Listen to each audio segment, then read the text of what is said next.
Good evening, everyone, and welcome to Transpicuous Views. It is... Oh, shit.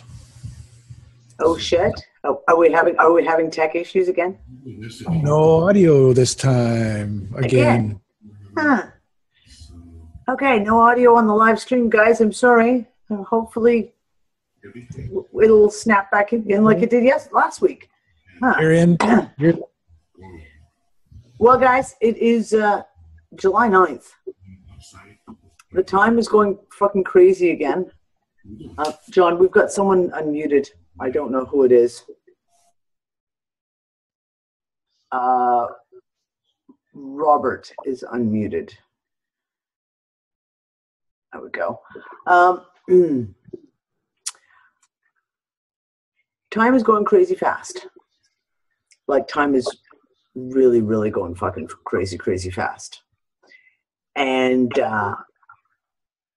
if we get to it at the end, I kind of came up with a really, really way the fuck out there theory. Like, it's extremely way out there theory, but you know, I'll lay it by you guys. If we get time to the end of it, it's going to involve some hardcore physics and kind of a little bit of like algebraic type equations and stuff. But you know, maybe we'll get there. We'll see how everyone's feeling. So I want to start off talking a little bit about me, but how I've been feeling lately.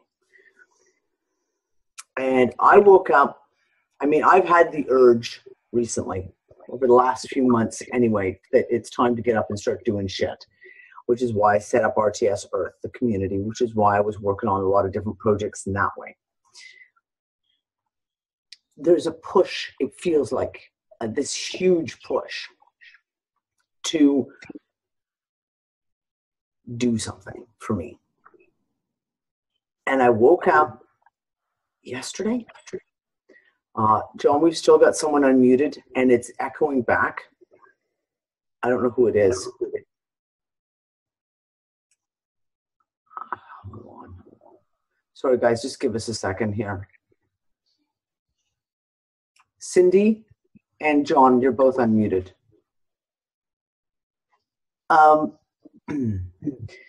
Yeah, real push. And I woke up yesterday morning. I think it even started the night before with the whole conversation I had going on Facebook about, you know, yeah, this is just, I'm so done with all this shit. Like, everything in the world has just gone so, it's taken the step from bullshit, the usual bullshit, to now full on insane crazy.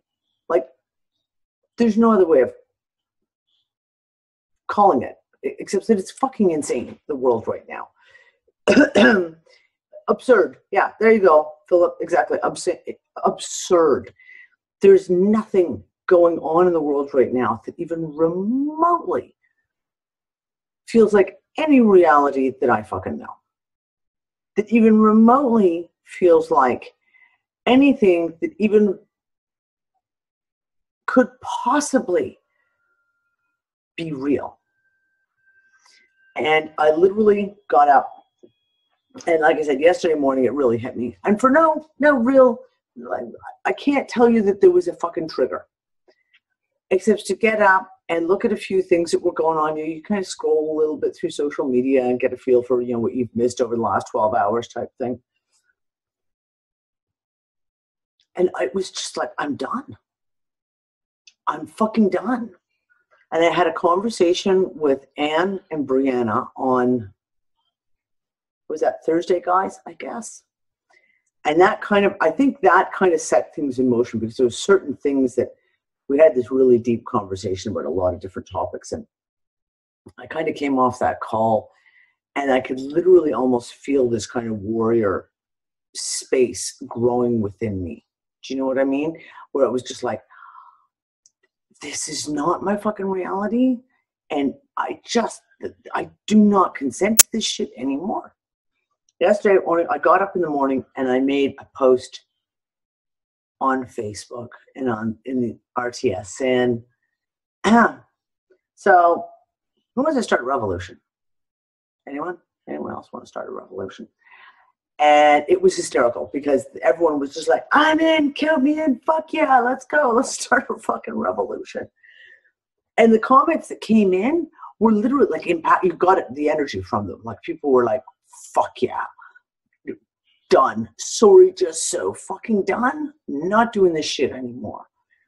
And then maybe a couple hours into the morning, someone tossed me a video. I came across it somehow. Anyways, I posted it out yesterday on RTS Earth.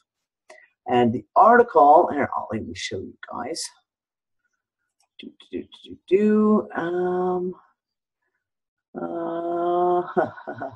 One of these is up here. I'm not sure which one it is.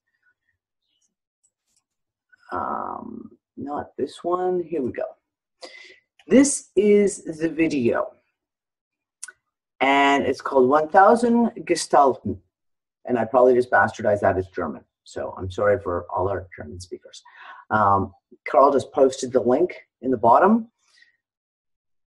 Everyone needs to watch this fucking video. This video, one of the best things I have seen in years. And everyone who watched it, the power of it was just like, holy shit, people cried, people cheered, people got up and danced and like, you know, kind of like, it is an incredible video. So please take a few moments. Like I said, I put it on RTS Earth. The article is called Break Free. I think it's only 7 minutes long. Incredible video. And it was filmed during the Hamburg Summit, the G20 Summit. I put a comment on the website who launched this, and I was like, I send full kudos to the team who put this together, the creators, the directors, all those who took part in this. Fucking one of the best things I've seen in a long time. But it just, I think everyone had such an emotional reaction to it because we're so done. We're so fucking done with this bullshit. None of us can take this anymore. I know everyone I know is, if they're not walking on the edge, they're actually hanging over the edge by a fucking branch just to try and hang on. And we talked about it just before we went live. We were talking a little bit about this. There's a feeling, there's an energy that is building right now that is just no fucking way, no. And funnily enough, I had the same thing, this push. I wrote back in, I don't even remember when I wrote the original one, 2014, 2013.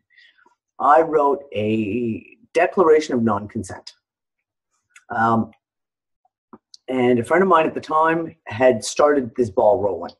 And he had written Bradley Loves. He had written this massive, his was like 20 pages long. And I took out of his and I said, look, I need to borrow pieces out of yours. And I put together what I call, it's my declaration of non-consent. And I have posted it, reposted it as notice, probably about once a year. And I just posted it again yesterday on RTS Earth. And feel free, anyone, take it, use it. change it to however you want it to say, take stuff out, make it yours. Feel free. I give everyone full permission to copy anything in any part of my declaration. And this is it. We do not consent anymore. And it's not even just we don't consent anymore. It's like, now it's like, we don't fucking consent. Like, no more of this shit. It's gotten to a point now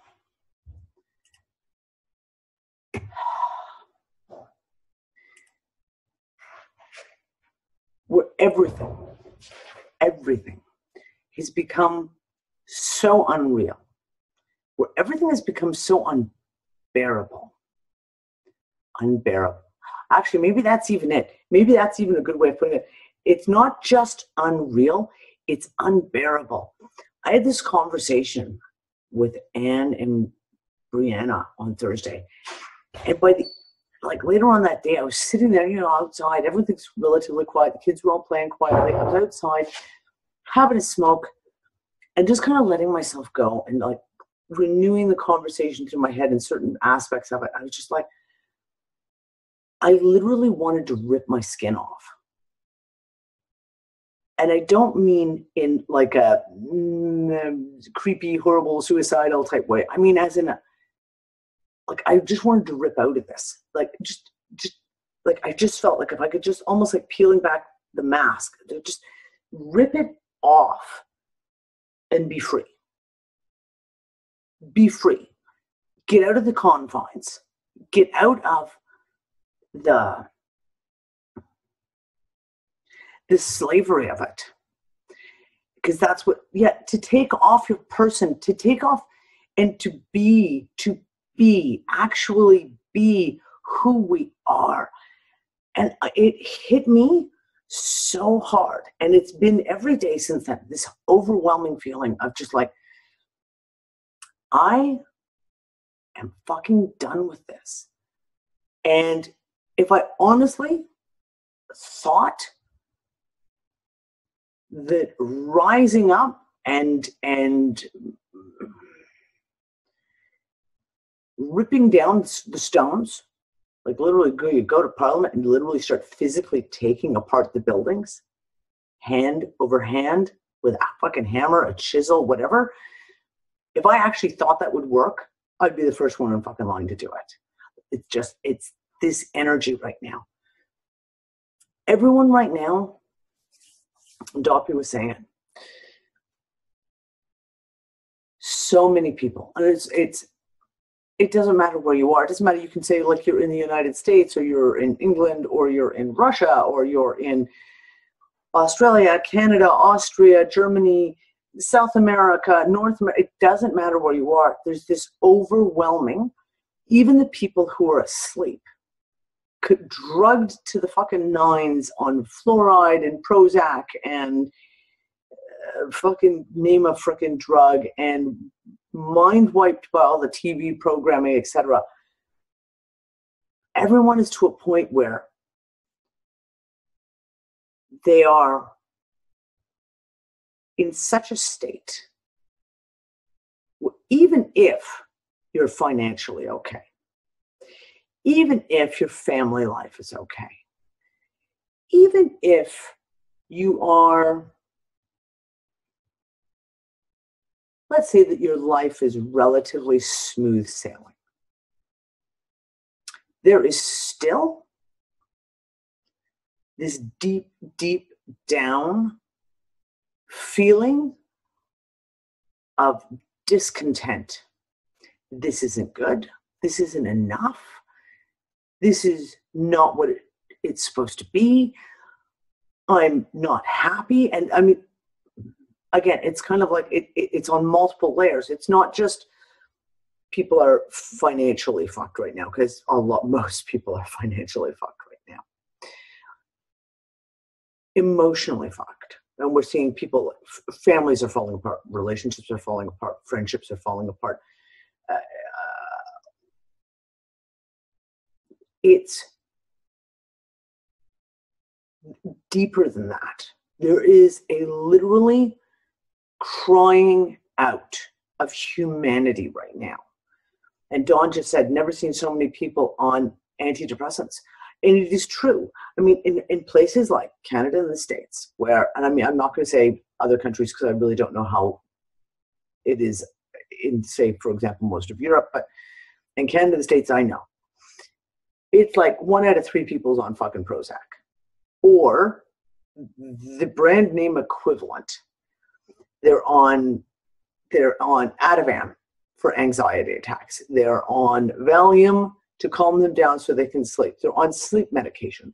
They're on all of these things, and it's not helping. Like, no one's getting better. No one's actually finding relief from this. And that's when you just know it's not about your job. It's not about your parents or your wife or your boss or your, it's not about these things. It's about this deeper feeling. And right now, it is unbelievable.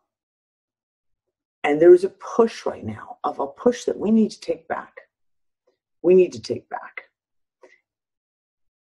Yeah, no, okay, it is about the emptiness, and I think the emptiness is actually part of it. There is a feeling of emptiness. And there's a feeling of emptiness that you can't fill the hole. You know what I mean? 10 years ago, you could fill the hole with something else. You could fill the hole with junk food. You could fill the hole with drugs or alcohol or a mindless sports game or hobbies, or you could become a workaholic. You could fill the hole with something that at least on the surface made you feel somewhat better. It doesn't work anymore. There is no filling the hole. It's like the emptiness is not from this. Not from this. It is an overwhelming, all-inclusive piece of consciousness. It's like we know this is fucking wrong. It's all fucking wrong. And there's a need now. And I think we've been dancing around the edges of this in our last few conversations, in the last few shows. We talked about the whole seeming cycle of 2013 reappearing again. And you go, oh, what the fuck? And we talked, what were we doing in 2013? What were we onto? What were we researching? Parts of our lives that were events that were going on that in a lot of cases either just fizzed out, no conclusion. And this feels a little bit like that. And I have to tell you, again, today I had something come up where I just had to sit back and go, there's no fucking way you can call this coincidence. Someone who I've been watching, a guy who's doing a bunch of videos on financial stuff. Carl, I know you can drop the link in the room here. Guy's name is, his YouTube site is Harvey Dent, which is funny because if you're a Batman fan and a DC Comics fan, it kind of makes you go, oh, if that's not his real name, he should have chosen a better name.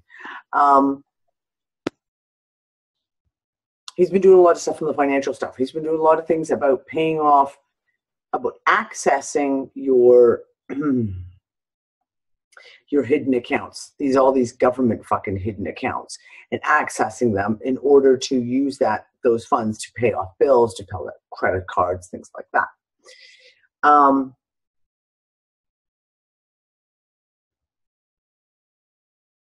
And he put up a post this morning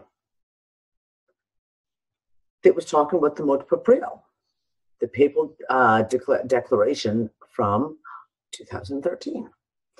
Now, I didn't get a chance to watch his entire video on it. I kind of scanned through it really, really quick. So I just wanted to see if there was anything new in it, something new that was coming to light. And there was nothing new. It was very, very interesting, though, because he was basing his video off of an article that just came out this week, again, talking about the multiple prio. And I was like, and even they were not calling, they were not talking about the fact that it's from 2013. It wasn't like they were saying, oh, well, in July of 2013, this was brought out. And so, 4 years later now we're looking at. No, it was coming, his video and even this article was coming across almost like it was new information. And I just kind of went, wow. But wait a second. Like, I mean, yeah, thank you, Cole, exactly. It was the way it was presented in his video and in the article was as if the multiple prio had just been released. Now, maybe it was that they'd never seen it before, and it was a new piece to them. Therefore, it felt new to them, and that's how they presented the information. We've been talking about it, of course, like fucking since the day it was frickin' released. I put a special report out on it. And I sat there and was like, oh, fucking 2013 again. This is another piece. Another piece. July 11th of 2013 was when the multiple prio was put out. I believe it was July 11th. Someone can verify that for me. And came into effect September 1st.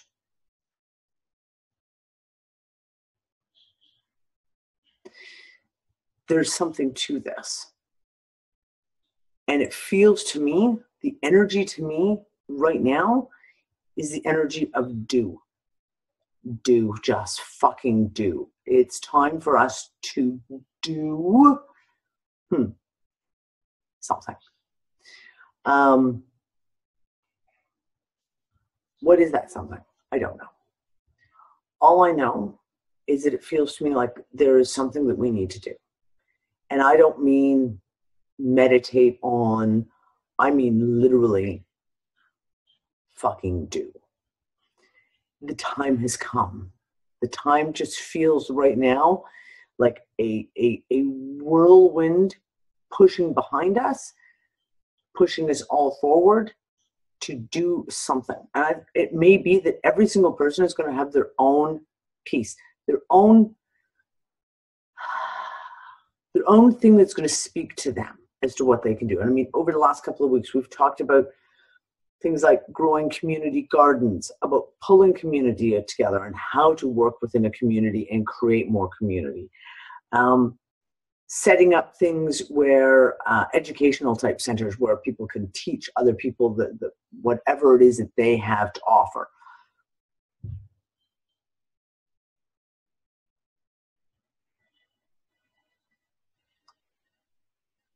The energies have been described as a final push to do something. You can no longer sit on the fence. You either have to take action or be of no action at all and taken over. Yes, Carl. That is the feeling I have right now. That there's this push now. It is the time. It is the time. And I think I can't tell anyone what they have to do or what they should do or what they will want to do. I honestly think that everyone is going to feel that from inside themselves, that everyone has a piece that they know. You know, our very own JC and Carl and the starting up of their show, dealing with the law shit, the financial shit, the birth certificates, the social insurance cards, all of this crap, right? They are pushed. Like, now is the time for this information to come out. Now is the time that people need to really pull this in and understand and go forward with it. And that's, I really think, what we're looking at now is it's the time to make a change. And it's the time for people to change. Make a conscious choice to change. Make a conscious choice to make a change. in whatever direction resonates most with you, in whatever way drives you forward, that you feel from your heart. This is what I can do. This is what I must do. This is what I need to do. This is what I want to do. This is a really, I think, honestly, a really, really important time for all of us. And even if it is, hello, Christmas. Hello, sweetie pie. See, he agrees with me. It's time to do something, right?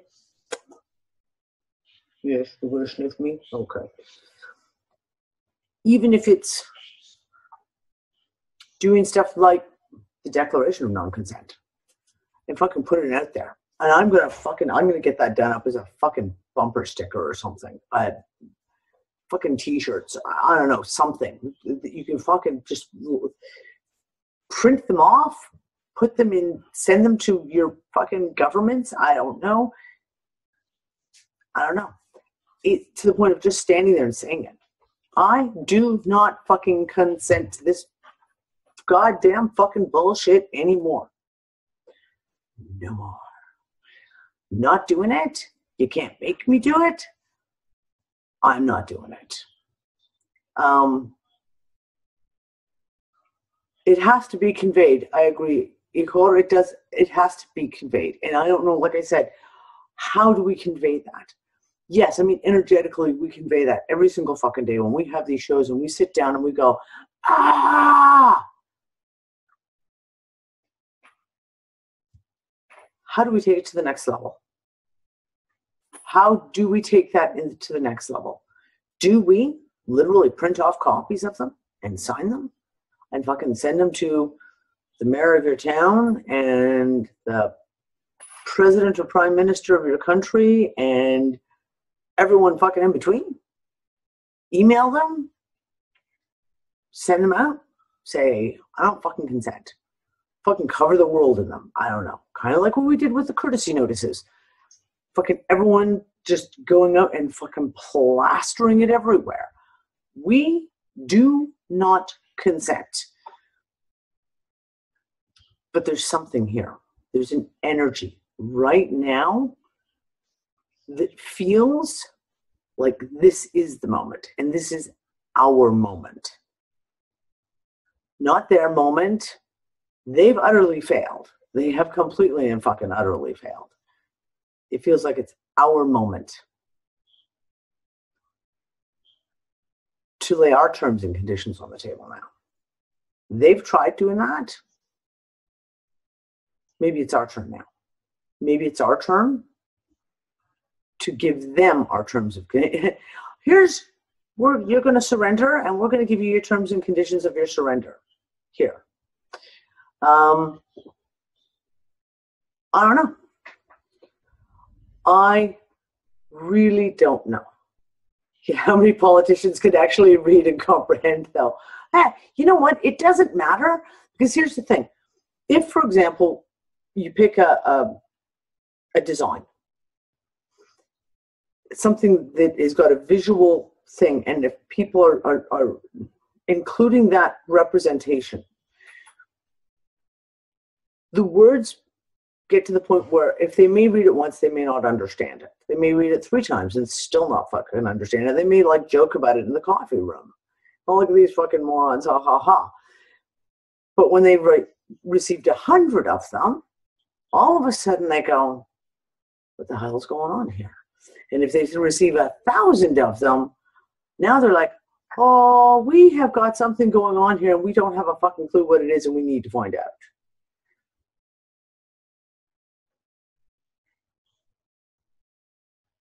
Yeah, Deb, so was I last night. I'm ready to go all medieval and shit. Yeah, I was literally looking at, when I put the poster up, the post up about who feels like starting a revolution with me, I was like looking at pictures of like knights, like, you know, with like fucking 2-meter long broadswords going like, yeah, that's what I could just post, big picture. Like, that's kind of how I feel right now. Full on warrior mode. And we've talked about this in the past before about how it seems to come in waves. But this feels, empowered. Does that make sense? This feels empowered. Like we have the ability now to present our terms and conditions. And I think that's what we need to do. However, I don't know, however that resonates to people or however they feel that to be, I don't know. Like I said, I don't have the answers. I just ask the fucking questions.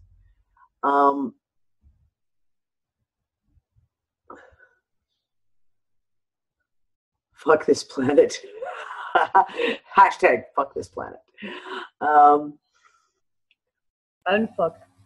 Unfuck this planet. Yeah, unfuck this planet. Yeah. The only problem is you got little old granny ladies who get all like, because you said the F word.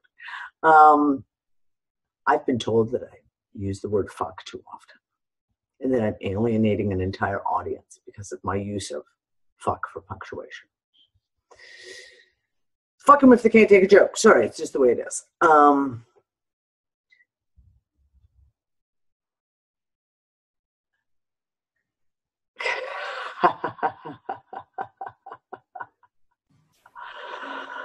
Oh, yeah. So this is the thing. I think everyone can feel it.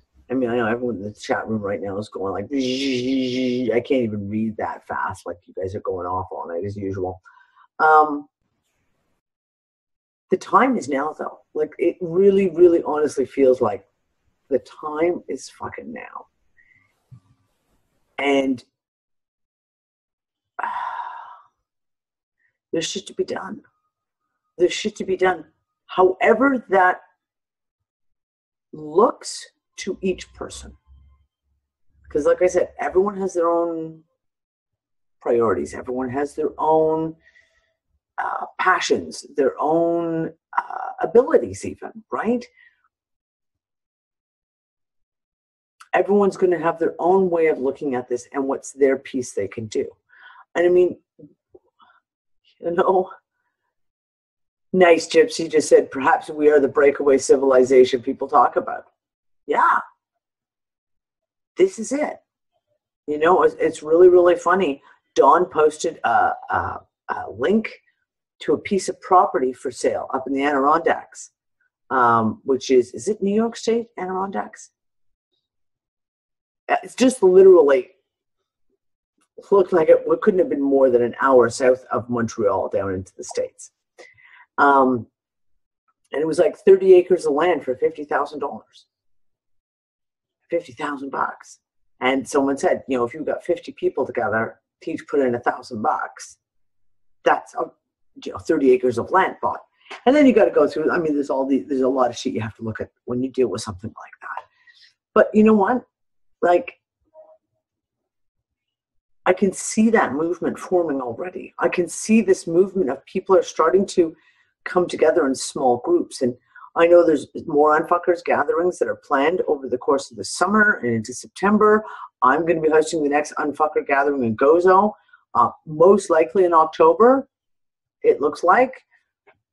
I haven't set an exact date yet because the feeling of it keeps kind of shifting. At first I was thinking around the 13th of October. Then it was like around the 6th. And then I don't know. So we're going to have maybe another few weeks or so, we'll have a more hardcore feeling of when it'll be. But these gatherings are starting to happen. And as people come together in groups, even if it's just 2 and 3 people coming together in groups, connections are made. And when connections are made between people who have the same mindset, who have the same drive, the same wants, those connections are hardcore. And I mean, this is the thing, I want to talk about this a little bit too. Beliefs don't matter. i.e., you don't have to believe the exact same as another person. You don't have to have the same ideas, the same thoughts. You don't even have to have the exact same goals in order to make connections with other people. And when we can put aside belief structures, and we can put aside this idea that everyone needs, that you're looking for someone who believes the exact same thing that you do, so that you can all work together and have this instantaneous unity because you have a common goal that is exactly the same. If that's what we're looking for, we're going to be really, really lonely, because no two people ever believe exactly the same, or have the exact same goals, or feel the exact same way about everything else. But that shouldn't separate people. That shouldn't separate people. And it's kind of like I've said before, I think a lot of times people get caught up in this, you need a movement. We're going to create a movement, and you have to get everyone to agree on the goal of the movement. Well, the problem is you're never going to get everyone to agree on the goal of the movement. But if we can almost agree in the opposite of, fuck this shit, we're going to change it. And you don't have to decide instantaneously and have, like, conformity across the ranks of what you're going to change it to. Just the actual action of standing together and saying, no, I do not consent to all this shit. We're going to change it. I think that's all we need to create change. You're right, Robert, it is. It's about a mindset, right?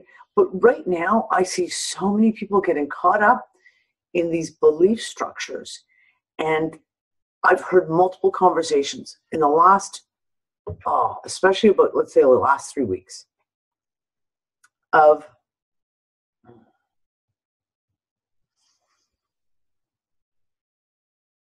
people wanting to reach out to groups of people that believe exactly the same way that they do, or that don't want to be involved with that person because, well, that person believes this and I don't believe that. Or it just seems to me that it's like a downfall to people. And if you can just accept people and accept that you don't believe in all the shit that they believe in, and that you can still be together, you can still be best mates, you can still be best friends, you can still work together as a team without actually being tied to a belief structure. I really think that this is a really an important, call it a growing moment. Like, this is the moment where we can kind of let go as we're moving forward, is let go of that shit. Let go of this need to have everyone conform to a single thing, or have this need where you're going to find, people talk about it and they say, like, the expression was, find your tribe, find your soul family. But then there's what seems to be an unspoken thing, that your soul family is going to believe exactly as you do, and your tribe, same thing. They're going to all be on the same page you are on. How many opportunities have we given up because we limited ourselves that way? I have. Some of these people in this chat are people I consider to be some of my best friends. Best friends. Some of them I've met in person. Some of them I've never met in person. And I don't have to believe what they believe. I don't have to think that I'm right and they're wrong, or they're right and I'm wrong, or I don't have to, because I accept them as they are. And we can even joke and have jokes about, like, yeah, well, you know how I feel about that topic, I even love flat earthers, okay? It's true. It's absolutely true. I can even love flat earthers. If we can move beyond the need to quantify and define everything, then I think our tribe's a lot closer than we realize. And I think it's not just about the awakened community, because you can meet people out there in the public that are really great people.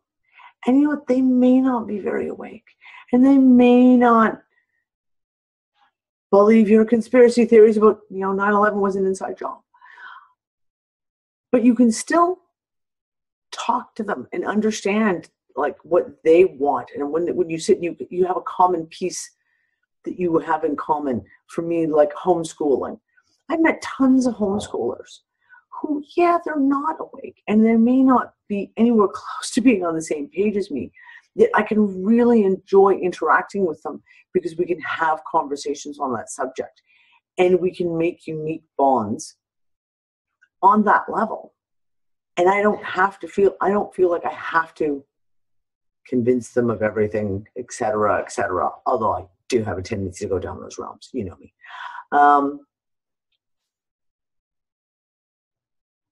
Clyde, you're right. Most are too busy making ends meet to meet up or to study, et cetera, to be able to, and that's part of the whole process of what the breakdown of society is all about.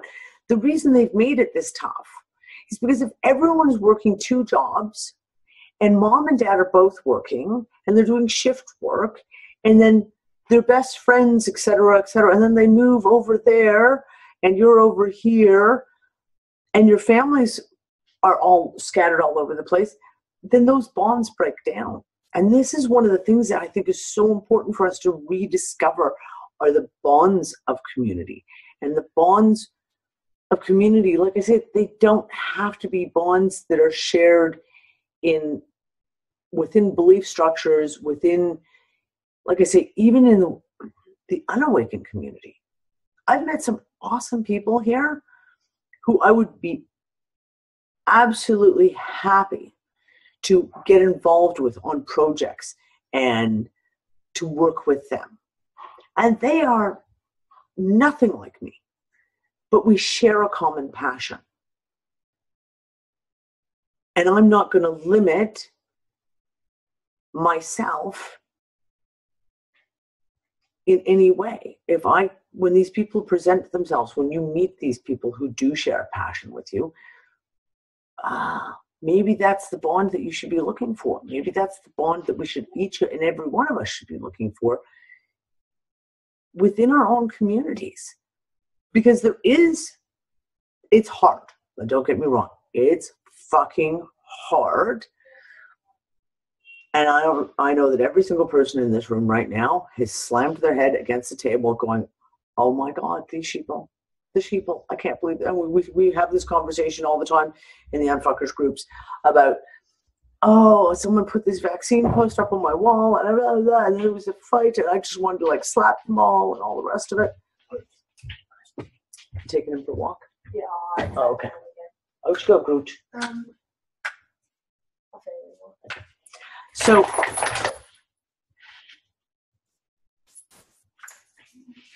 but if we hold ourselves completely separate,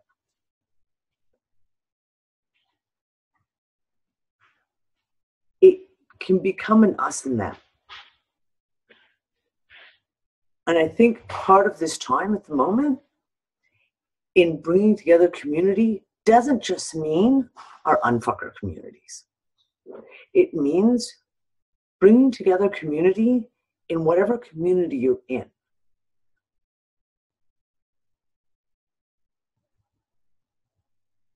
Working together.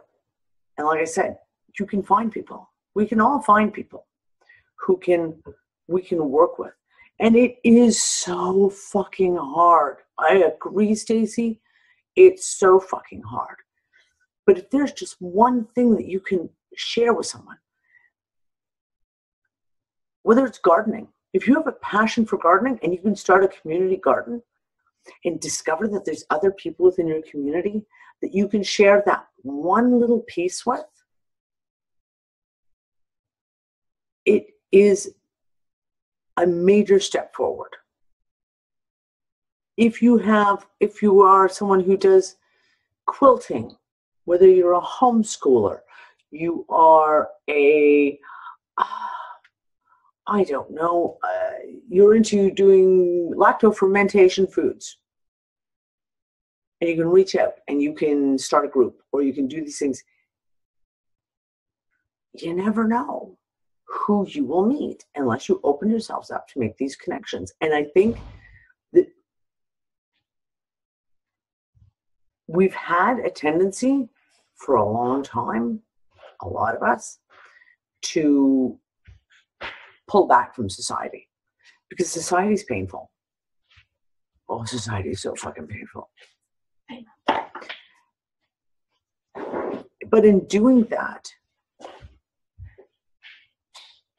maybe we're not spreading the seeds that we could be spreading.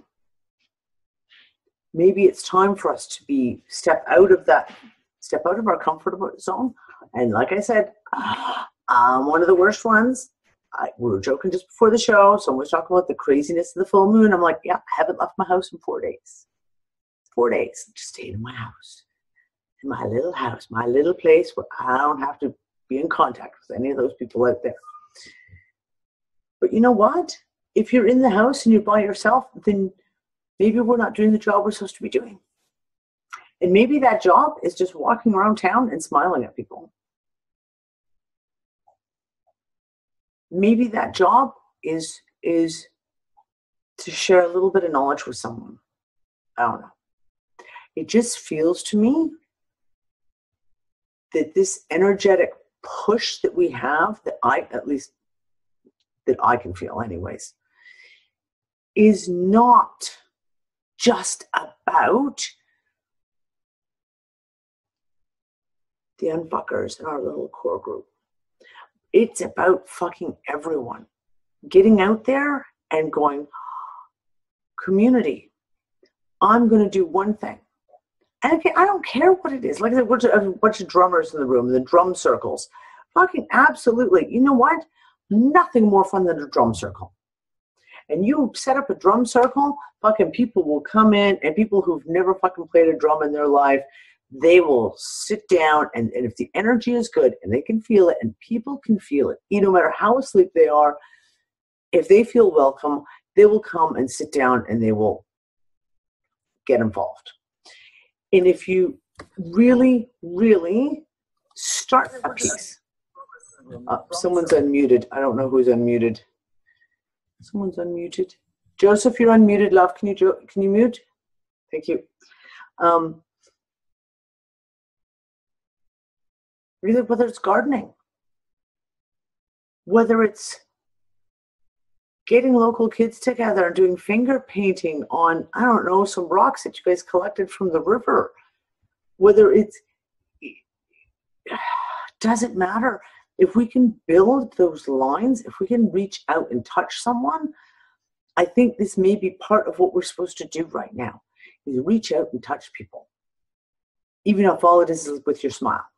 Even if all it is you'll literally sit there before you walk out the door and you go, okay, I'm going to blow up. My energy is going to be like 3 meters wide. And anyone who walks in it is going to feel happy because my energy is just going to be so full of fucking happiness and joy that I'm going to spread that. Even in the grocery store when it's a mad panic and everyone's scrambling to buy the last of the bread because everyone's closed on Sunday. Doesn't matter. It's time. It's time. And you know what? It's a reminder to myself too, because like I really do struggle in social situations. Not with you and fuckers, of course. But when I have to go out and I have to act normal. When I go out and I have to act normal, it doesn't necessarily go over very well. But you know what I'm saying? I struggle myself and I will literally hide away for sometimes weeks, where the only place I go is like to the shops, go get the bread, the milk, the eggs, and then come back home. But you know what? It doesn't have to be that way. And we maybe need to step out of our comfort zone and start doing something. We can't just wait for it to come to us anymore. It's time for action. And if you're in a town by yourself and there are no other unfuckers around you, then maybe you need to go out and make some unfuckers. Just saying. Introverts Anonymous for all in the UU room. Yeah. There you go.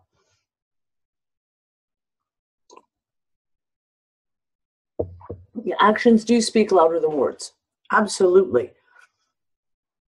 What can we do? What can we do?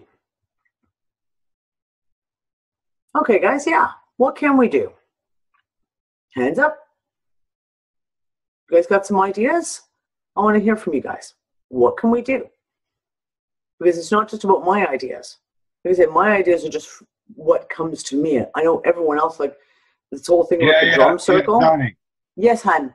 Drum workshops. I'm doing lately, because I was busking on the street, a woman said to me, why don't you, because I was interacting with kids, they were dancing, going off their heads, and, they were loving it, yeah? And then I give them a go on my drum, they love it. So the woman said to me, why don't you go to schools and, do that with kids? Uh-huh. And kids is amazing audience, they got nothing to hide. They go off their heads. It's lovely. Because they feel I can teach them a beat the first time. I can teach them a really simple beat, and everybody plays that beat, and it's great. So it brings people together. It got the community feeling, and I think it's a good thing. It's what I do. You know what I'm saying? Like you said, you have to ask yourself, what am I good at? What is my experience? Yeah. What have I been doing my whole life? Yeah. Where are we going? You know what I'm saying? Yep. How can I use my experience to, make things better? Yep. Whatever, spiritually, compassionately, community-wise, just make things better. I completely agree with you. It's time to start doing shit. Yeah. What we gonna do then? Sit behind this fucking computer talking talking and come with each other and nothing fucking happens? You know what I'm saying? Yeah. It's time to do shit. And we have to come together as well. I'm here in the UK. I would like to meet UUers from the UK and start doing shit together as well. There's a lot of them over there, trust me. Well, here we go. So, all UKers, you're invited. I invite you. And let's talk and do stuff. Yeah. And England's a small place. You guys can get around. Like, seriously? I'm sorry, but I take the piss out of all my British friends when they do things like, I'm in Leeds and Manchester is so far away. Really? Bollocks. Canada. Like we have been known to drive 6 hours just to go to a concert. So, Yeah, like in Africa, it takes you like 7 days to get to another town. Yeah. And they talk about 2 hours in the train. Yeah. Oh, yeah. All right, yeah. Yeah. So, yeah, all you Brits, no excuses for not getting together because you guys live in an island that's this fucking big, okay? Seriously. You can drive from one end to the other in like 10 hours. You can't even get outside of Ontario in 24 hours. So, there you go. I'm from Holland. That's even smaller, yeah? I know. Like 1.5 hour from north to south. The train is like, oh, I missed it. Shit. 4 hours. And that's a big deal. If you go north-south 4 hours, that's like, oh, man, come on. You can ask me that, man. You really expect to 4 hours in the car to see your ass? No, man. Oh, I know. Well, listen, Clive is over there. He's in Malta on the main island. So, Clive, why haven't you come to Gozo yet to come visit me? Yeah, it's a small place, Clyde. Only in Marshall. Come on. It's only like an hour. I've been to Gozo many a time, but I didn't know you were there. No, well, there you go. I'll let you away with it this time. It's a good excuse. I'll let you away with it. I'll come sometime. Okay. So, yeah, I mean, this is the thing. The drum circles, it does not matter if you are tone fucking deaf. Everyone loves a fucking drum circle. People love the energy of music. And the children adore it. There is nothing a child loves more than to give them a fucking drum and say, here, hit this. Hit it with your hands. hit it with a stick, hit it with a cup. Do you know what I'm saying? Like, kids love that. It's one of the things that we can really reach out with, and especially to the younger generations. The idea of going to schools and doing stuff like that is absolutely brilliant. The only problem is dealing with the fucking schools. Because that's what it's like. You've got to go and get, like, you know, special permits and God knows what else. Especially with this iPhone generation, you know what I'm saying? Yep. Jesus, man, they cross the street, they don't even look left or right anymore, man. They hypnotized by the stupid phone. Well, you know what? The video I was talking about at the opening of the show, one of the things that I found so amazing in that video is the opening minute, 2 minutes, is as the people are walking down the street and they're in that zombie, all on the grays, etc. The cameras kept showing the people on the street next to them, and there were people walking down the street like this. You got hundreds of people in all this gray costume, and they're obviously all moving together as one in an action, and people are walking down the street doing this and ignoring it. Or they're in the coffee shop and they're like looking and they're watching it and it's like this. Just deadpan. Like no, not even interest, right? Like not even an raised eyebrow. What's this? No interest. Just, and that was one of the things that was captured in this video that was just brilliant, was that as the people were waking up, as the costumed people were waking out of this, you saw the audience around actually get involved. They put down their phones and actually watched all of a sudden. As they watched the characters wake up and come out of this zombie-like state, even the audience came out of the zombie-like state to watch them. And I don't know how many of the people who were there would actually recognize that, but it was brilliantly captured in that video. Brilliantly captured in that video. So, other ideas, guys? Earl, you got your hand up.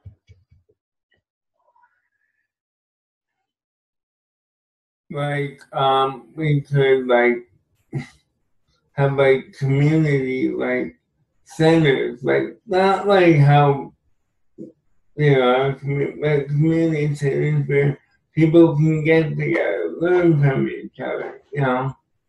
Have outdoor portions, have indoor portions to a building. Yeah. Well, that's kind of what I meant about, like, if you have one thing that you have a connection to, and you can create a group around just that one thing. So we have, like I said, here, homeschoolers, right? Yeah. I've created, there was a little group of homeschoolers on Facebook. And it's kept very quiet here. People don't talk about it because it's actually illegal in Malta to homeschool. You know me, breaking the law everywhere I go. And I arranged a swim day. Every Tuesday afternoon at 2:30, we are on Marsalforn Beach. And everyone knows that. And when I see new people, like we have a very, very big group on in Gozo here on Facebook called Go Zone, which is just like a community group where people share, like, hey, does anyone know a good mechanic, or and a lot of expats. And whenever I see a post by someone coming in saying, like, they're new to the island and let's say they've got kids, and they're like, does anyone, like, my kids need to meet some people. I'm like, hey, come on over Tuesday afternoons. We do a swim on Marsalforn Beach. Come on over. I have nothing in common with most of these people other than with the small little group of homeschoolers is that we homeschool. And you got kids. And you've got kids. But you know what? The kids have a great fucking time. And the parents, you always can find something to talk about. And it's about creating community. And through our connections, we've actually made more connections. And you start to realize that you have a lot more in common than what you thought about. That you didn't even realize. But you have to be open to seeing the commonalities. Yeah. And there's so much we can do. It's that we're not given the. It's almost we don't give ourselves the right as a society, or we don't think we have the right to like come together, you know, because we think, oh, we have to work hard because we need to pay for this, this. You know, we got all these bills, all this regulation, red tape. You know, if we didn't have the regulation, all the red tape, we would be so much better off as a society. Well, of course.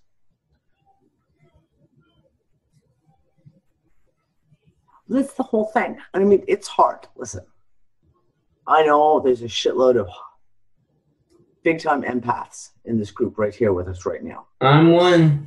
Yeah. And we all know how hard it is to go walk into a large crowd of people when you're openly feeling that much of the energy, when you're feeling this overwhelming, wow. So maybe it means you don't start off with a big group. Maybe you start off with a really, really small group. Maybe there's only 3 or 4 of you. But you can still reach out to people. And you've got to step out. You've got to step out. Okay, I'm going to mute because I'm going to eat there soon. So, okay, I'm in your ear.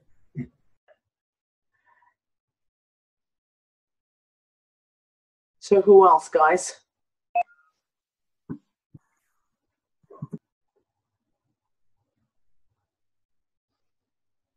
Come on, guys. You guys got to have some ideas.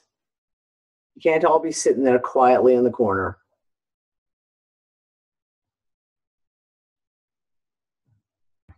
Sorry, are these about what? About what we can do to help build community. Well, you can do like have a fisher, grow fish farm. A fish farm in your backyard in a kiddie pool. Yeah, I knew a guy in Germany. Yeah, he had a little spring up mountain. Yeah, he was in Rhineland-Pfalz, and the water flew down, and he had trouts in there. Yeah. Yeah. And well, he breeded trouts in there, you know. So in a way, nature took its course because he had made like a kind of a dam in there. Mm-hmm. So he caught some of them, but most of them got through, kind of thing. You know what I'm saying? Yeah. So we had M trout, and nature took its course, kind of thing. So yeah, that could be an idea. Music brings people together, big time. Art brings people together. You know, start to think about what brings people together. You know what I'm saying? What brings you together? Robert just said about camping. Camping is a fucking brilliant idea. You know, like you don't need to have like, you know, a $3,000 camper and the whole bit. A tent, a sleeping bag, and hell, if you really want to rough it, a flint and tinder. But do you know what I mean? Like, but camping is a great way. You can, you know, find places to camp out and go get out into nature. And then you can have a drum circle while you're camping, and you can pull out the guitars and people can sing. And I'm getting eaten alive over here. Freaking mosquitoes. How about dog walkers? Dog walkers always talk about stuff. Would you say again, Tracy? How about dog walkers? Dog walkers always have something to talk about, don't they? Yeah, dog walkers. Yeah. Yeah, that's a hole in the market. Dog walkers. You can find a job with that easy. Yeah. Just walk the fucking dog, and you get good money as well. Nice. Shit. Thinking. Well, this is the thing, guys. Like, you know, we're a creative bunch. I know that every single person in this group has got something to offer. They have one. Oh, so, it doesn't have to be major. Danny. Yes, love. I think. I think first of all, every UU is in every country come together. So again, I say everybody in the UK, come see me, come together. Everybody in United States, Florida, come together. United States, Texas, come. Yep. Yeah, you maybe got some people there in the Ukraine there wanna, Yeah. meet up, and then see what you can do. Spiritually, energetically, and practically in this bullshit reality. Yep. It's not easy. It's not fucking easy. So we're gonna have to come together at some point. We can talk eternally on this internet medium we have, but that's only so far you can get. I agree. You can opt ideas. You can push people. You can prompt people. You can make people realize. Yeah. But at the end of the day, we're all fed up. It is what it is. So what can we do? Come together in the first place, and then see what we can do as a UUers. Yep. Well, as Clyde said, you can brainstorm it to death. And this is true. This is absolutely true. And like I said, the one thing I have had the honor of is to be able to be involved in several projects now where we've had groups of people, like-minded people, all coming together to work on different projects, or even just coming together to hang out. And it is an amazing experience. I'm telling you, if you've never had the opportunity, it will blow your mind how amazing it feels to be able to sit down with people who you can talk about fucking anything with. And you will know that they're not going to give you a strange look. No matter if you want to talk about UFOs, or you want to talk about the Mandela effect, or you want to talk about the corruption in government, it doesn't fucking matter, because they get it. There is nothing like that. But even still, you can have people who could talk it to death. And that's the difference, is it takes action. It takes action. And that's why I'm really loving the fact that there are several Unfucker gatherings that have been kind of semi-planned out. All over the States, in Canada. I don't know if there's one arranged for Europe. Is there one arranged for England? I don't know. Who's going to arrange an Unfucker gathering in England? Because seriously, there's enough of you guys there, and England's not that fucking big. Hell, even I'd try to make it. If it was one in England, even I'd try to get there.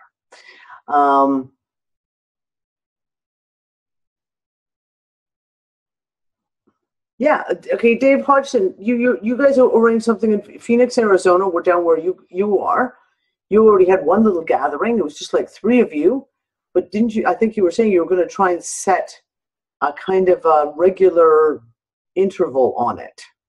Yes. Right now we're getting, if you're in Phoenix, we are starting to get together at the Copper Star coffee shop.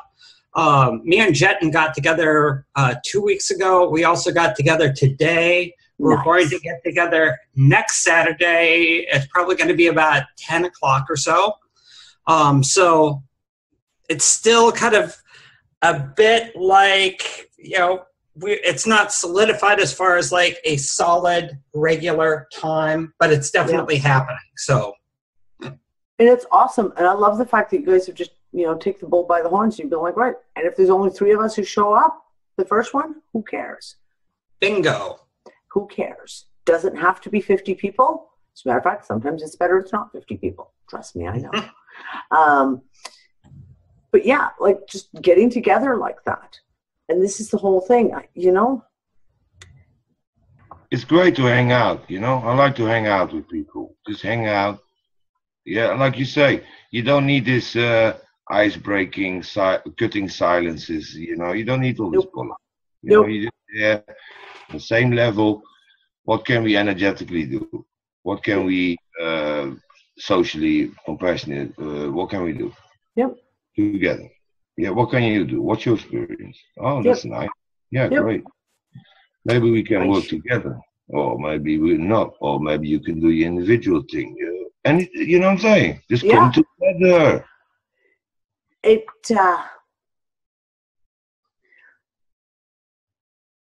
energy, when like-minded people come together, and like I said, it doesn't necessarily even mean that you are all completely on the exact same page, but when like-minded people come together, there is, the energy expands exponentially. I don't know another way of explaining that. It's like two people come together and the energy doubles. But then when three people come together, it doesn't triple. It's like it goes up exponentially from there. And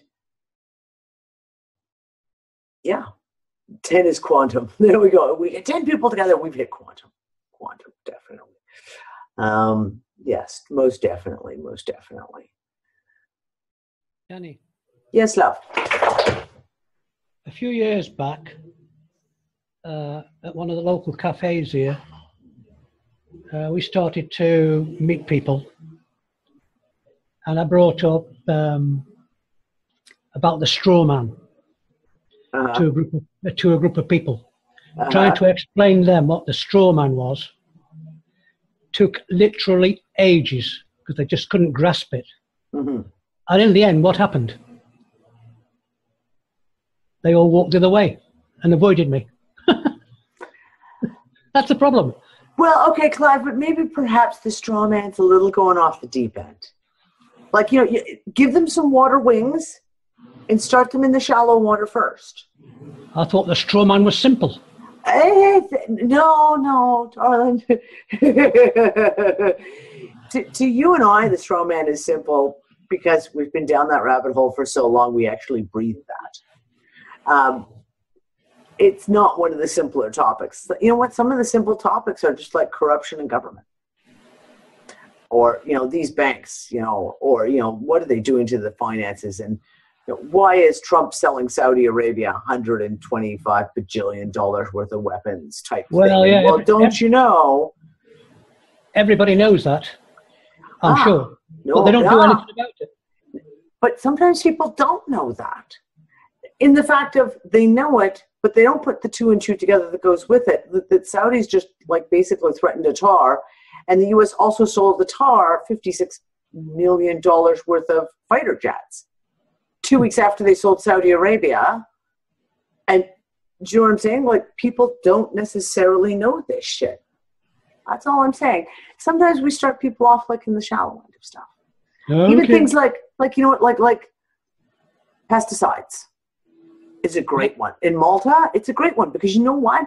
People are actually waking up in Malta to the idea of like, wait, organic is more healthy, and people are actually looking for organic. People are actually now trying to grow organic. It's a great conversation that can lead into a lot of other topics. And apparently there's an organic company further up the island.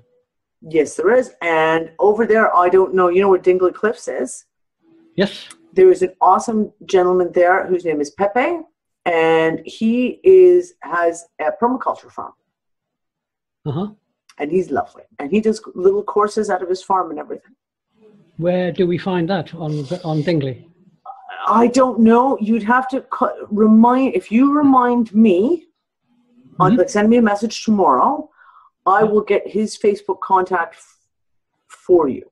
I don't have him on my Facebook account right now. I don't think I might have him on my contacts now that I think about it. There is another little community thing that was going on, and I don't know if they're still in operation. It was called Why Not? Literally, Why Not? And they were trying really, really hard to build like an off-grid community, and they just kept getting slammed up with the government shit and all the rest of it. But they had like a little part-time one. And it was great fun. Same thing. We talk about drum circles. We had a blast, even though when we were there, it was like December and January, and it was cold and it was wet. With the ginormous teepee set up, it was nothing but pillows inside, and there were drums, and there was all kinds of instruments, and everyone would go in there. The kids would go in, and they'd play for hours. They absolutely loved it. So interesting. What year was that then? That would have been winter 2013 into 2014. Okay. And I do know Andrew Chambray. I do know him. I still have his connection. I actually just reconnected with him about 6 months ago. So I don't know if he's still doing Why Not, but I can find out from him. Let me know, darling. Thank you. I will. Absolutely. See, and this is why we need to reach out to people, because there's all kinds of cool stuff going on. Even here in Gozo, there's a couple of really great groups that I've met here. And yeah, they're not completely awake. And some of them are still very, very caught up in that very love and light New Age meme, or that very Eastern meditational, religious kind of stuff. But it doesn't matter. They're fucking awesome people. And it just gives you a place to, oh yes, Groot is melted over the side of the couch over there. Everyone's just thinking that's quite funny. Groot's just passed out. He actually looks like he's dead at the moment. He's funny. I know how he feels. Yeah, I know. I'm fucking hot, I'm telling you.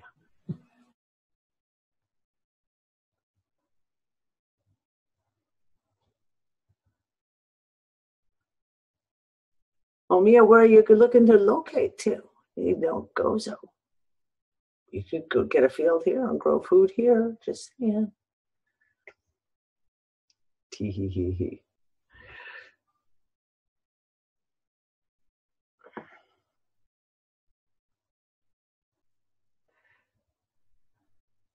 Yeah, I know, Deb, and that's a lot of us. A lot of us, we have you have people who are friends, etc., and then you go down a rabbit hole with them, and the next thing you know, they get all strange and weirded out and stuff like that.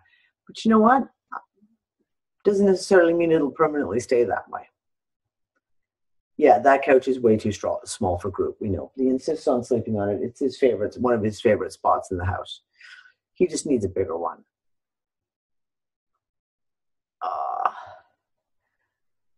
Yeah, and we just keep planting seeds, and that's just it. And you know, the one thing I found is this, even like Deb, to use your analogy, what you said about how you have a friend and then all of a sudden you get into one topic and that's it, they won't talk to you. I've had over the years many, many people I have spoken to within the childbirth and breastfeeding communities. And you would think that women who are all into natural childbirth and breastfeeding would be right on the way to, you know, talking about vaccines and shit like that. No, it's not necessarily true. And I had several women who got really, really offended about some of my vaccine stuff that I would get into and really, really say to them, no, you need to understand. And the same thing with the other one was I had two friends of mine who were farmers, one in southwestern Ontario and one out in Alberta. And we got talking about Roundup and genetically modified seeds and stuff. And they got mortally offended when we said that Roundup was fucking toxic and a carcinogenic. No, it's not. Yeah, it is. Well, some of these arguments, if you're disagreements, if you will, happened 7, 8, 9, 10 years ago. But all four of the women that I just mentioned have all come back to me. And one of them, it took 6 years before she actually turned around and something happened. And she realized that I was right. And one of them was one of the farmers. When the United Nations put the Roundup on the carcinogenic list, and she contacted me and went, oh my God, I had no idea. And you tried to tell me like 7 years ago. And I wouldn't listen, and now it's come out. And I was like, I know, love. It's okay. Like, you got bulldozed by the sales pitch. Told by the company who was selling the product, right? As most people are. Same thing with vaccines. Where I had one woman who was mortally offended, and then she had her little nephew was 2 months old and had her first vaccine and died 2 hours later. And all of a sudden she just like got slapped her in the face, and she had to come to me and say, you know, I need information. You have to give me information. Is this what I think it is? And it was like, it is what you think it is. So I made the analogy in the Unfuckers room. It was to you, Robert, about being a seed planter. And I said, you know, sometimes the soil is really, really rough, and it's tough, and it's hard. And sometimes you kind of have to be a little rough breaking through that topsoil. And you may have to put a lot of energy into it, and you may have to really, push on through to get to the tender soil that's underneath where you can plant the seed. And the seed will grow. The seed will grow. Sooner or later, the seed will grow. And it may take 10 years for the seed to grow. But the seeds grow.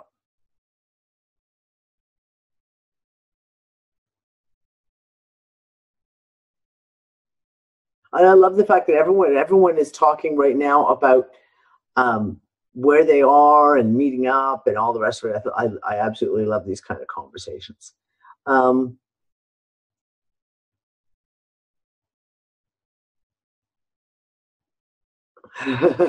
Throw seeds in public. Just muttering the word bullshit when everyone is watching something has an effect.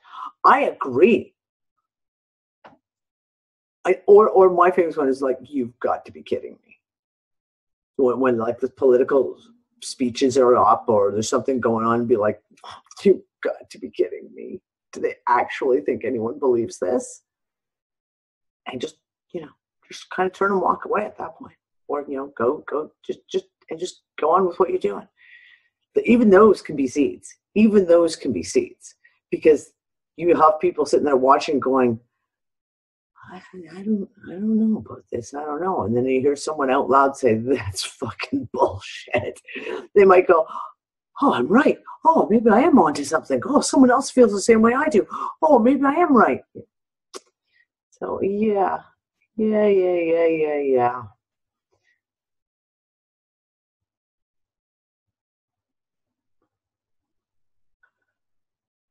Oh, you know what, Leslie? That is fucking awesome. I know so many people who've done that. She just said college roommate went around and gorilla planted sunflower seeds everywhere. Sunflower seeds are awesome. Sunflowers are beautiful plants, etc. I know so many people who've done exactly that. Collected up seeds and just gone and just planted seeds all over. Apple tree seeds, even things like that. I had a friend of mine who planted apple trees in every... you get like the little islands in the middle of a road, and it'll have like the little grassy knoll. Maybe sometimes they're only like 2 meters wide by like 3 meters long. He planted trees in every single one of them. He'd walk along and he'd have an apple core, and he'd like dig a little hole and stick the apple core. And we used to joke that one day his entire town was going to be Apple Central because he had planted himself hundreds upon hundreds of apple seeds all over the town. Yeah, I know, Clyde. I actually know a friend of mine who did that too. Someone in Malta planted cannabis plants in the garden in front of one of the local police stations. That was very humorous. No, I had a friend of mine who the roads in his town, this was in England actually, the roads in his town were so fucking bad with potholes that he went out in the middle of the night and he'd like pack them down with dirt. I'd just go to like buckets and buckets of dirt and pack it really hard down. And everyone in his neighborhood thought it was really, really awesome until all the cannabis plants started growing up in the middle of the fucking roads. There was pot planted all the way through his town. That was about, it has to be at least 15, 16 years ago, at least. Potluck, that's right. It was potluck. Johnny Potseed. Yeah, you know what? I mean, this is the kind of thing that we can talk about making a difference. Things like just helping out and just beautifying your town. I mean, there was an amazing group. I wanted to do one of those things that gets put on the back burner, isn't it? I wanted to do a conference call with get a bunch of different people in talking about self-sustainable gardening and how you don't have to have a farm. You don't have to. And one of the gentlemen, and it was through a friend of mine, I wanted to reach out to was in Detroit. And of course, Detroit, you guys in the States all know, Detroit is literally it's a fucking ghost town now, and it is in such bad straits. And they went out and they started growing community gardens, and they took back the land, and a whole pile of different places, like buildings that were kind of like houses that were like foreclosed on and had been just left abandoned to rot. They took the front gardens and they fucking started putting gardens in, and they started growing food crops and flowers and everything as well, but growing food and getting the local communities involved, right? So this is just a little thing. It's like, if you can do this in a place like Detroit, anybody can fucking do this. You know, find a piece of land. And you know what? Yeah, you're gonna get in arguments with the cops and maybe the banks and God knows who else. I mean, it does happen where they come in and they rip out entire gardens. But yeah. Did you see the shit in New York, Donnie? Sorry? In New York, you know, they have like green gardens on roofs of flat buildings, you know, it's great. Yep. Oh yeah, absolutely. Hell, I was actually looking at an apartment building. I can't remember. God, this is must be about 15 years ago. And there was 3 apartment buildings being sold, and they were in a really, really bad area of town where it was really, really run down. So these apartment buildings, they're like little 3 stories. You know what I mean? Like where there's kind of like 4 apartments in each floor. And there were 3 buildings, and we were looking at it and saying, you know, if you go in and buy something like that, fill it with people who actually want to work towards reclaiming and doing things like make the entire roof a giant garden, make a massive giant garden, vegetable fruit gardens on the roofs of all 3 buildings. And then same thing, like reclaiming all the grass around the buildings and turning it into gardens and community center, etc. We really seriously looked at that for a little while, and there was no way we could come up with the money that you would need for it, because I think the 3 buildings in total was about $600,000. And it was one of those things that was just impossible to come up with any kind of a deposit that we could even get it. But it's, you know, it's one of those kind of things. You find things like that, and you don't know what you can put together. You never know. Yeah, I used to live in the Caribbean. And in the Caribbean, people grow their own tobacco. They grow their own bananas, you know, their own mangoes. Can't do that in Canada or the States. Oh, man, them small mangoes, they're good, man. They're better than them big-ass mangoes you buy. Oh, I know. Small ones. Yep, in Canada and the States, I know for a fact, at least in Canada and the States, you can't grow tobacco even in your own garden. If they catch you growing tobacco, you might as well be broke. You might as well be growing cannabis. I shit you not. That's how bad it is in Canada right now. Fascist bastards. Yeah, of course. No, am I wrong, Deb? Really?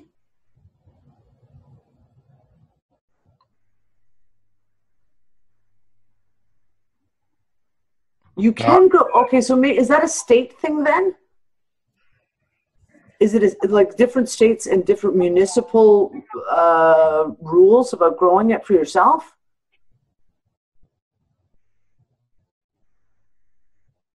Damn it, trying to unmute. No, you can grow tobacco anywhere in the United States, and I think it's a full acre. It's worth per family. You can't sell it. Ah. Okay. If you sell it, then you've got to get the permits and that. Yeah. With taxes, all sorts of federal things and bullshit. Oh God, you might as well bend over.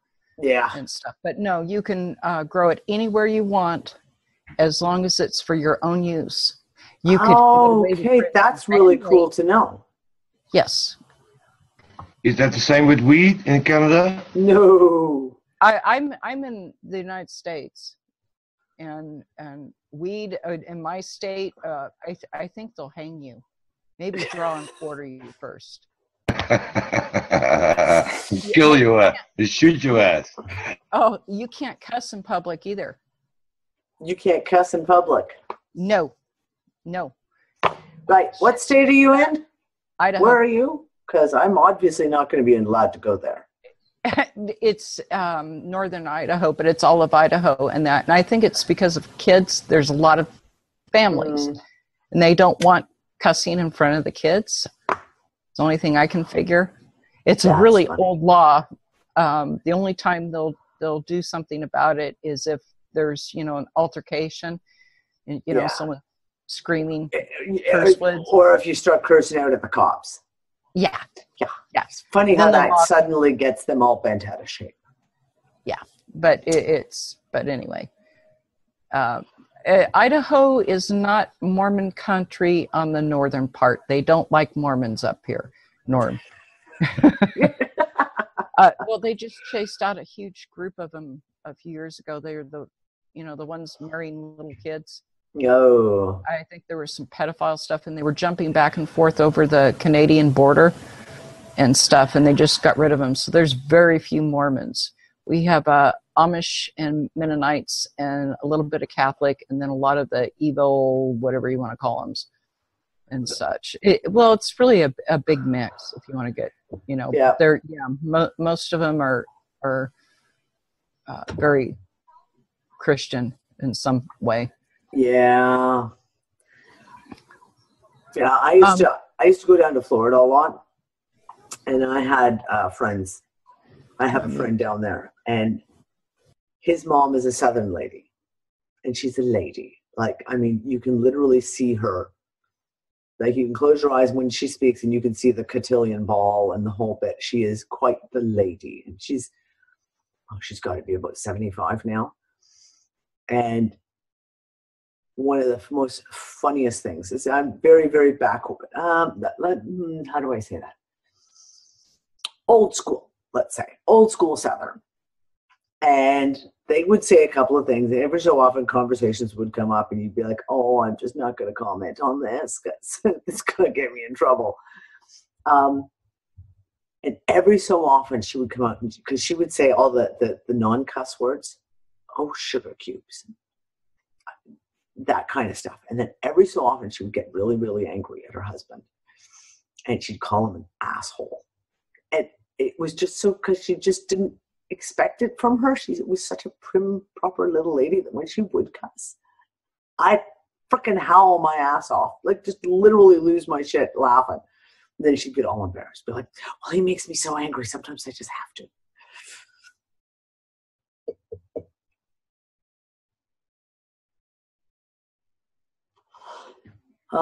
Yes.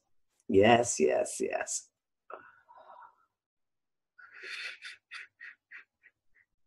It's called being passionate, yes. Yeah, the whole legalization thing of marijuana, I've talked about this before, and I said it's not going to do anyone any good because, well, it will in the private, in the fact of, like, if for example, they do pass the legalization laws in Canada, which they keep saying they're going to do it. That's what they say. Because they're pushing the genetically modified cannabis so hard right now that everything that you're going to be seeing is going to be all GMO. It's all going to be GMO. And that's the sad part of it. Danny. Yes, darling. Nobody's even talking about the fact that these big growers in Colorado, all the seeds they get, everything that's being utilized there's so much of it, and no one talks about it. And it's all genetically modified. I'm not saying they're all, but I'd say 3/4 now. Two of the biggest medicinal marijuana growers in Colorado were bought out by Scott's Miracle-Gro, i.e. Monsanto, who designed GMO cannabis. So you cannot tell me that these medicinal marijuana growers who've got the licenses and the whole bit, who are supposed to be helping people, are not selling genetically modified. Now, yeah, you're right. There's going to be small-time growers. Of course there's going to be, because there's going to be the holdouts who are going to be like, not going to happen. Anyone who knows anything about using medicinal marijuana for curing cancer, for autoimmune disorders, et cetera, epilepsy, they're not going to go with the genetically modified because they've already done their homework. But The problem is, as we're getting more information out to the general public about medicinal marijuana, people are thinking they're getting a cure. And if they're going to someplace like, I know a couple who just about a year ago, just after the law changed in Colorado, they moved their entire family to Colorado because their 3-year-old had cancer. And they moved their whole family to fucking Colorado in order to get him legally on the cancer cure. What happens if the cancer cure they're buying is coming from GMO? But they don't know that. Yeah, exactly. Okay, Dawn, exactly. No one will know the difference, and then they won't understand when it doesn't work. And that is one of the biggest problems. And that's why, Dawn, I want to talk to you about doing a show and actually with the people you're working with. Because this is a major piece that needs to be put out there. People need to really fully comprehend the fact of just how insidious the genetically modified cannabis is, and that a good portion of what people are buying across the markets, especially in North America, it's coming from genetically modified strains. And you've got to be real careful.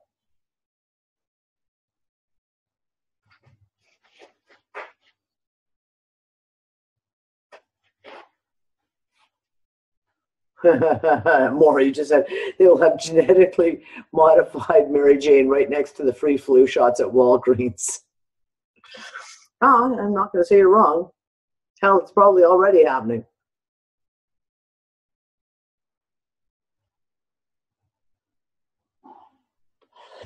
Gypsy, that is actually an issue I have.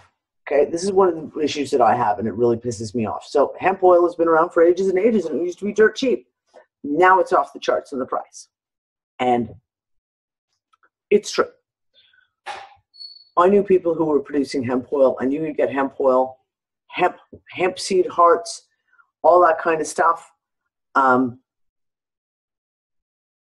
for really, really inexpensive. Really inexpensive. And now the cost of hemp oil is gone, or it's got to have, I don't know, quintupled in the last 5 years.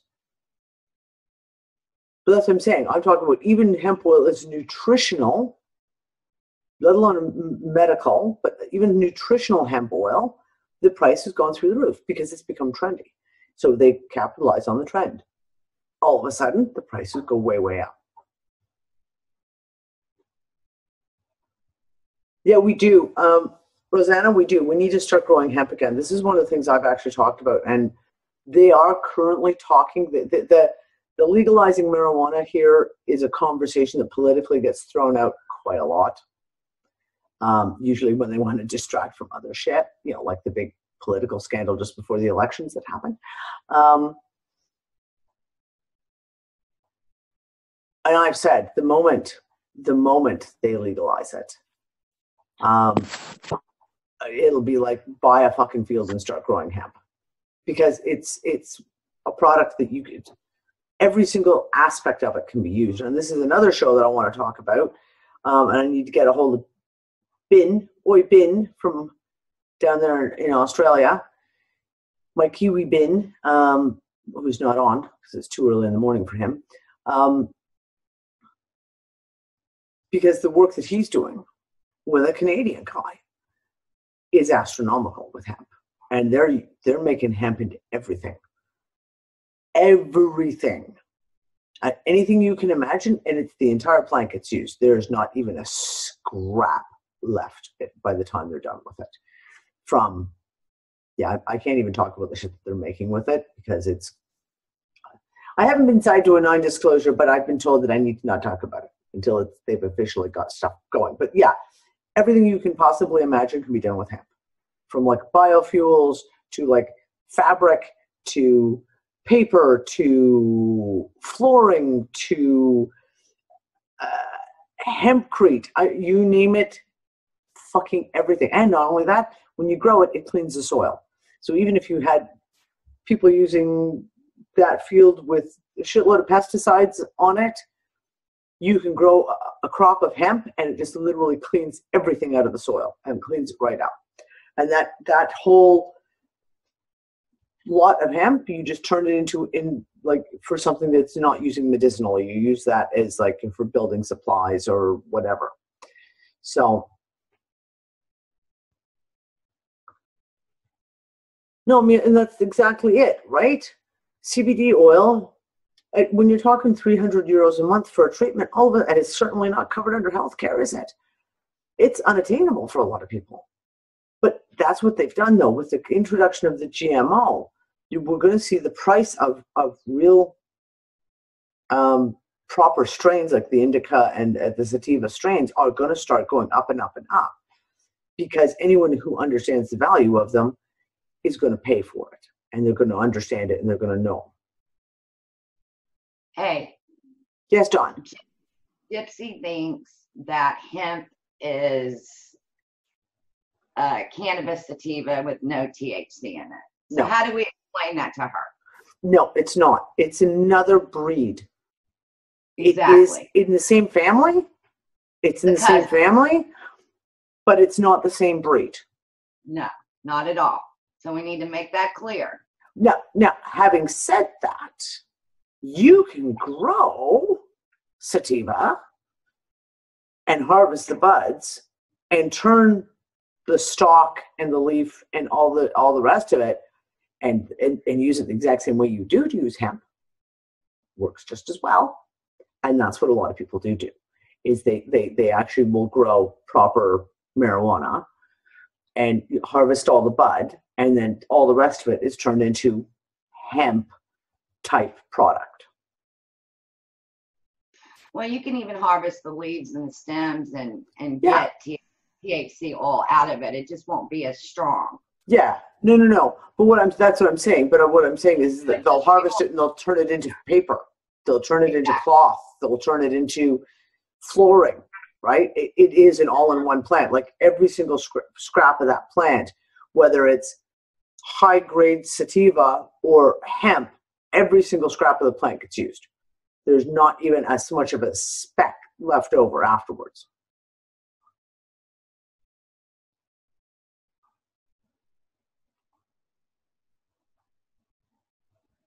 Yeah, the full spectrum cannabinoids, and it depends on what the disease is too, like what you're dealing with.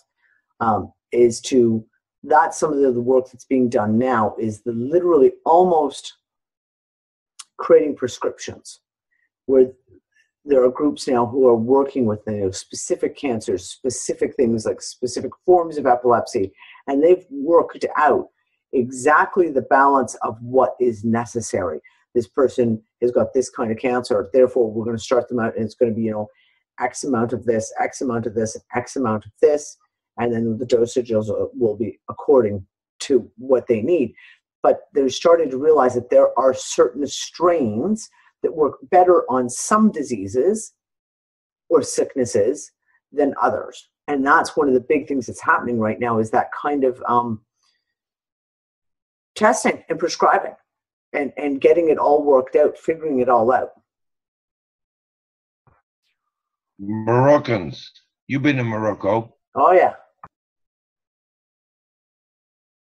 Yep. And they grow a different plant altogether. And that's one of the things. The hash that they do in Morocco, it's not like indica or sativa or anything. It's another whole breed in and of itself. Yeah, exactly. Just for making hash from. Exactly. And it looks different and everything. You're not blow your socks off, yeah? If you go to Amsterdam and you say, give me the heaviest skunk you got, yeah? They give you some skunk. I saw a guy from England, yeah? He sat down, he asked the most heavy skunk they have, yeah? He smoked a water pipe, yeah? And he sat there for 5 hours staring to the wall. Yeah, and like the light is burning, nobody's home looking at that. Yeah. Completely gone. He didn't even remember. You know what I'm saying? If you smoke hash, because in Holland we say weed is for tourists. Yeah? We Dutch, we smoke pollen. Pollen is that strand you were talking about from Morocco. In Morocco, they have a distinguished choice or how you say opinion about weed. You don't smoke weed in Morocco. It drives you crazy. Yeah, you end up in a psychiatric ward. You get paranoid. You're all over the place. It blows your socks off. Yeah. Hash, however, you just feel a little bit more in the mood. You can communicate with people. You just in the zone kind of thing. It's lovely. It's a complete different. Well, it all depends on what you get to. Trust me. Yeah, but what I'm trying to say is that I remember back in the 80s in Wageningen, the University of Agriculture, a few studs there, students, found out genetically to make skunk. Yeah? Yeah. Since then, you had the purple haze and, all them species. They gave it all kind of funky ass names. Darling, I'm from Canada. Trust me. We know all about skunk. Yeah, exactly. Okay. Apparently, Canada is the biggest cannabis producer on the planet at the moment. Mm-hmm. Yeah. It's a big country, isn't it? Lots of places to grow it. Exactly. Where no one's going to find it. It's a huge country. That's different than Holland, mate. Yeah, British Columbia, guerrilla gardening. Oh, it's a big pastime in BC. Guerrilla gardening. How long does it take you to get from south to north? Like 6 days? South to north? Well, north is the North Pole. And you can't actually drive it because it's all islands, et cetera, et cetera. But from we used to drive from Toronto to Vancouver you can do it in 4 days. But are you talking? That's pretty hardcore. East, west. Yeah, that's east, and that's not far. That's not far east. That's like from Toronto, which is like. If you tack on Toronto to Newfoundland, that's another 2 days drive anyway. Anyone out there? It's about 2.5 days. If I remember correctly, I haven't driven down to Halifax since I was about 12, and it was a good 2.5 days drive. So 2.5 days to go from say Halifax, which is the East Coast, to Toronto, and then 4 days to get from Toronto to Vancouver, which is the West Coast. 6 days. Give or take 6 days, and that's pretty flat out. That's pretty flat out. In February 1980, I did from Yarmouth, so basically Halifax to Vancouver in 96 hours, and that was essentially nonstop. We stopped for gas and food, and that was it. Yeah, that's when you're doing rotating drivers and you're not stopping.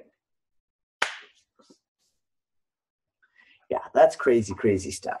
Crazy. Well, for me, it was a joke because when I was a kid, my grandma was a typical snowbird, Canadian snowbird, and she lived in Florida. She went to Florida every winter for 4 or 5 months every winter and had a little house down there. So we'd always drive down south, and we would do because you'd have school break time, and we would do the nonstop where they my mom, my dad, and there'd be an aunt or another friend, and it would just be continuous driving. And you can drive Toronto to Florida in, 28 hours. How much kilometer is that? Kilometers? Oh, fuck, I have no idea. How much miles? No idea. I couldn't tell you. Maybe someone else. Toronto to Florida, I have no idea. I'd be somewhere around 2,800 to 3,500 miles, something like that. The trip across from Halifax to Vancouver was 5,500 miles. Yeah, pretty big, man. That's a big place. That's a big place, Canada, man. Whoa. That's why I say, all you guys here in Europe, seriously, you got no excuses for not getting together. People in Toronto regularly drive 2 hours in each direction just to go to work. You kidding me? No, I'm not kidding you. People in Toronto, everyone I knew who worked in downtown Toronto had at least a 2-hour drive every day to work and then 2-hour drive to get home because no one can afford to actually live in Toronto. Hell, I used to drive 300 miles just to go have coffee. That sucks, man. That sucks. Yeah, I have been known to jump in a car and drive Toronto to Kitchener, which is, I lived out East End Toronto at the time. Toronto to Kitchener, that drive straight across the 401 was still 2.5 hours, just because we were bored. And be like, oh, let's go to Lulu's. And all you old timers out there in southwestern Ontario will all know what I'm talking about when I say let's all go to Lulu's. My parents went there before they closed. Yep, before they closed it down. It was a fun place. Yeah, I mean, we used to go, like, I'll get bored and go, let's go to Montreal for the weekend.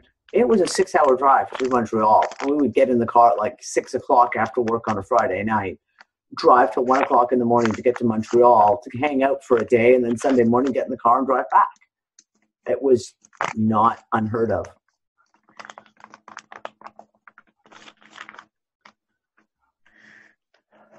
You must have been tired. No, it's just what you do. It's a big ass country. You got to drive a long way to get to places sometimes. Hell, fuck out in Saskatchewan, you can drive for 8 hours without seeing a town anywhere. I have done that drive across Canada. Look, you better stop for gas now because the next gas station isn't for another 400 kilometers. So what's going on with the Indian nations in Canada then? Are they having a reasonable amount of space for themselves these days, or because you got the fracking bullshit, you got the it's all fucked. It's all fucked. It's all fucked. Totally and completely fucked. That's not good, man. No, it's not, and it fucking sucks. It's really, Marlena? That's cool. Marlena was just saying they were trying to take over, of course, over here in New Brunswick. And we got whoever we could involved. We had, it was so powerful how we did it. And I happened to, have some name-dropping friends that ended up just holding up signs. It's like Adam Sandler holding up a sign. There you go. Yeah, saying we support Elsie Bookduck. It's that reserve that they were trying to go through with the fracking. And, sometimes that's the way you got to do it. You have to put it out there so big that they stop out of embarrassment. Yep. And it went down to this, Danny. This is how disgusting it got. An RCMP officer in the middle of the night burnt some RCMP vehicles, and blamed it on the Native people. Oh, yeah. But us being smart, we're recording everything. So this guy ended up getting in a lot of trouble, this police officer, for doing what he did. Yeah, so that worked out well. This is okay. So we've only got the few minutes left in the show. So we're going to end it on this note. I started off the show talking about this urge to get up and to fight, to take back, to lay our terms and conditions down on the table and say, this is our terms and conditions. And there's a lot of people who poo-poo protesting, who don't, protesting never works, marches never work, etc. And they're wrong. They are fucking wrong. They may not all work, but when you can organize people into a protest, and Anne will testify to this, in Ireland, the people of Ireland, they fucking won in the water protests. They fucking won in the water protests. Because it went, everyone finally just snapped and said, we're not dealing, no, this water shit, not gonna fucking happen. And they sent all their water bills back, basically with a big fuck you on them. You know what? Same in England with fracking, Danny, yeah? Frack off, yeah? And they start sabotaging the shit. So the government let the equipment and the company was all prepped, yeah, to start fracking. Somebody climb over the fence, yeah, and sabotage the equipment, yeah? And they're still not fracking in England, mate. And I should have done that 2 years ago, and they're still not fracking because we protest. Protesting can do a lot of shit. Protesting can do a lot of shit, and you can bring light to stuff and make changes. Do stuff, not just protest. Do sabotage. Do stuff. No, I'm not. I don't encourage the whole thing with sabotage and all the rest of it, because you don't know what the flashback on shit like that is, and then we have a problem where we have the shit that's going on, like with the paid protesters who do the violent shit, who do this kind of stuff, and it actually works against them. Right? You can do things that have to have absolutely nothing destructive. You can literally get a lot of stuff done. And I mean, there's one, Nick has talked about this for fucking years. Years. And he says, the people need to rise up and sit down in front of Parliament, in front of Congress, and just not let anyone through. Just not let anyone through. No politicians can go to work today. We're going to sit right here because you're all fucking fired. You're all fucking fired. You're not going to work today, and we're not moving. And just sit there. And if you got everyone, very, very deep crowd too. Otherwise, the cops come out with the pepper spray. Remember? Absolutely, of course they do. But you know what? I'm sorry.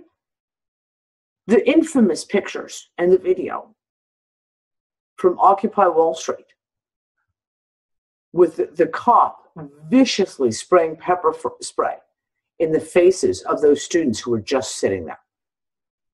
That was disgusting. That went globally viral. Globally viral. And it had a massive fucking impact. And so, yeah, you know what? Maybe you're going to get water cannons shot at you, and maybe you're going to get pepper spray in the face and all the rest of it. But if you have enough people, just stop.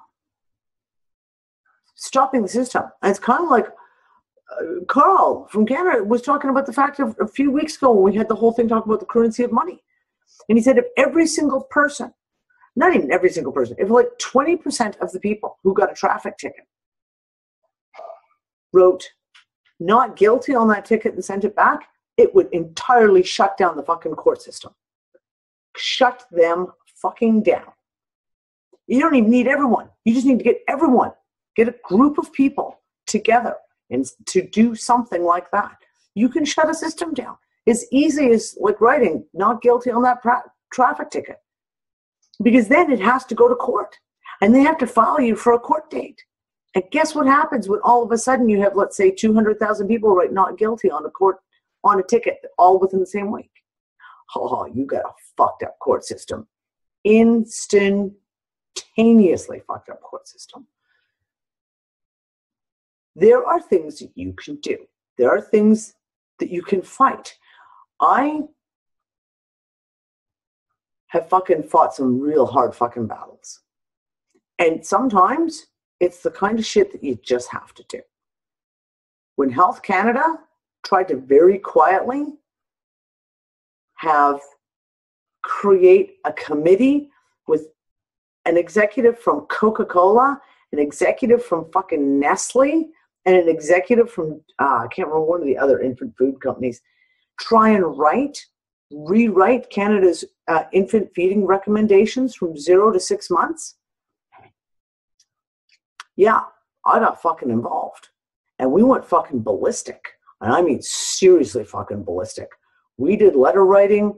We became the biggest thorn in their sides that they had ever experienced. Because their little quiet the way they always did things, all of a sudden we shone a huge light of day. And they didn't give even a full week for people to write rebuttals.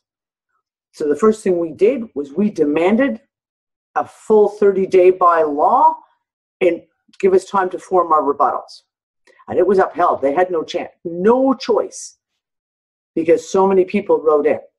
And then we went fucking hard. And I mean, we rewrote the entire Canadian infant feeding practices. And we forced them that in order for them to pass that, it had to go through us, the public. And every single draft they put out, we fucking ripped to shreds.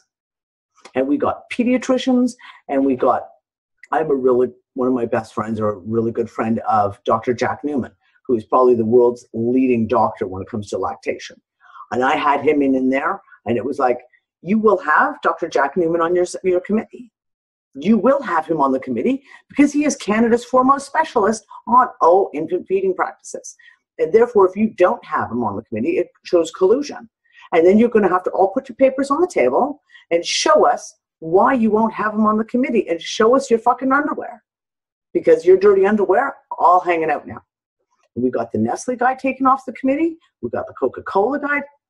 Why is there a fucking executive from Coca-Cola on a committee on infant feeding practices? Right? And we stopped it.